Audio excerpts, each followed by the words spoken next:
first poem I will read is called What You Contribute to My Consciousness. The immemorial quality of time. The most beautiful woman in the world once placed you in my arms for the first time. Your brilliant aqua eyes, a shade of blue identical to the oceans we had yet to drown in. My thoughts sung out, this is my person. We are two pieces of cloth strung together with twine as thick as time and laced with the needle that bonded the tatters of Joseph's Technicolor dreamcoat and the quilt grandmother sewed. The persistence of the present. Look at me. The beauty you see of me is reflected in your eyes. Know that what you feel is not the heartbreak of enviousness. It is narcissism coded into our DNA by our mother, who is the most beautiful woman in the world.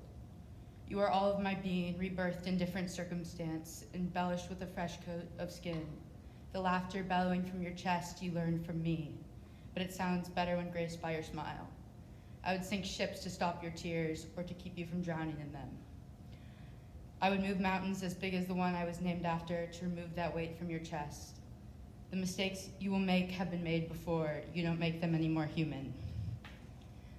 I strike you with the pain and self-hatred fueled by the same fire that burns in the chest of a mother. Perhaps the striker is attempting to inflict the pain on thyself. We are all just trying to feel something. Time will go as you tell it. Your fear of being everyone else will soon depart. They can dress you in my clothes and fill your mouth with my words. You will never be me. They will give you his seat at the table and place his responsibilities unto you. You will never be him. Caveats leave my lips disguised as crude demands, cloaking the truth. Beside me, you live in the now. 10 years ago, you existed only in the future, and there will be a time when I existed in the past. You may still be there to tell the tales of my trouble. The reflection in your eyes, as blue as the oceans I will drown in, is a version of myself that is yet to realize how human she is. The second poem I will read is called How Much a Dollar Cost. 20 on pump 3, I fork over a 20 to Murph, and he calls me sweetie. He's looking my car up and down, judging me as I walk out the door. I watch myself in the security camera. Murph knows I'm not strapped up with a Glock, because I'm a girl and I flirt with him a little. Church bells rang for old Murphy.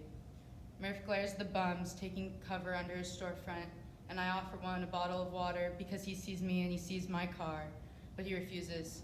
Asks me for dollar currency. How much a dollar cost, he said, and I look into his eyes. He had my dad's eyes. I felt like God, and I understood his worth.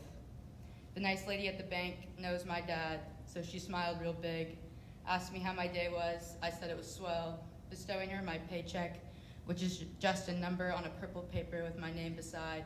She already knows it, though. I take a raspberry lollipop. Walking down the aisle of desks, I watch myself leave in the security camera. A man at one says, have a good day, and I flirt with a dog attached to a woman. I show her my blue lips from the sucker. Her face is cold. Neon orange and green blind me, and I buy a pack of Marlboros for $7.89 because my gay uncles in Detroit said those are the best kind. I used to watch them smoke in the driveway, from the window in the den, and outside the restaurant from the table while we ate. On the other side of the glass, it was hailing in Detroit in October. My dad always paid when we went to dinner. My uncles let me smoke one when I was 16. Nobody told my dad. I gave the change to the bum outside because I saw my dad do it sometimes, and I give him the pack. I only wanted one and a light. Coins falling from the heavens into his hands. Grandma told my dad go make some money when he left for work, and they were staying with us at 6 a.m.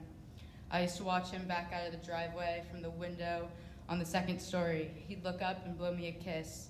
I used to think at work they paid him in $100 currency. He put them all in his briefcase and brought them home for Grandma and I in his superhero cape. Money will not be our messiah, but my dad will always be both. In $100 currency, I saw the face of God when I held it to the sun, and I understood its worth. My dad took a hammer to my pig, coins falling from the heavens into the machine at the supermarket, ringing like church bells. Thank you.